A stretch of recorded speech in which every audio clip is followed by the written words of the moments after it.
Guys, আপনারা দেখতেই পাচ্ছেন আজকে আমি বিভিন্ন ধরনের রেসিপি তৈরি করে ডাইনিং এ সাজাচ্ছি। আচ্ছা,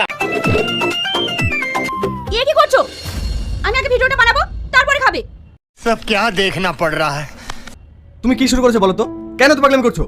সংসারে কোনো কাজে মন নাই, সাথে মোবাইলের ভিডিও। মেয়েটিকে পড়তে বসানো বন্ধ করে দিয়েছো। তুমি কি চাইছো?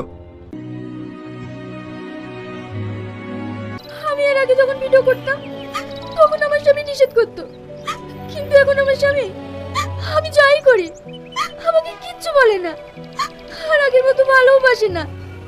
বলেন কি? করেছি ওই মোবাইলই যত অশান্তির কারণ। সারাদিন কোনো কাজ কাম নাই, অফিসে যাবো সে খাবারও করে দেয় না। সারাদিন মোবাইলে ভিডিও করা আর ভিডিও দেখা। আজকাল প্রায় প্রতিটি ঘরে একই অশান্তির কারণ একটাই, আর সেটা হলো ফোন। আগুন আর তুহিনার সংসার ভেঙে পড়েছে সেই একই কারণে।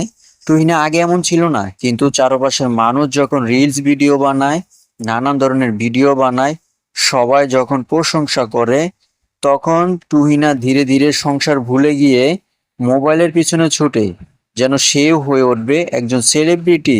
ছেলে মেয়ের পড়াশোনা, স্বামীর যত্ন, সংসারের শান্তি সবকিছু আজ ভেঙে পড়েছে শুধু একমাত্র ফোনে আসক্তির কারণে। ফোন আমাদের কাছে এসেছে দূরত্ব কমাতে, অথচ এখন সেই ফোনেই মানুষকে দূরে সরিয়ে দিচ্ছে। এই বাস্তবতা আমরা প্রতিদিন দেখছি। অনলাইনের ফাঁদে পড়ে সংসার ভাঙছে, সুন্দর সুন্দর সম্পর্ক নষ্ট হয়ে যাচ্ছে। ফোন ব্যবহার করুন, অনলাইনে থাকুন, কিন্তু সেটা সীমার মধ্যে রাখুন। সবার আগে সংসার, তারপরে অনলাইন। চলুন আমরা নিজেরা সচেতন হই এবং অন্যদেরকে সচেতন করি।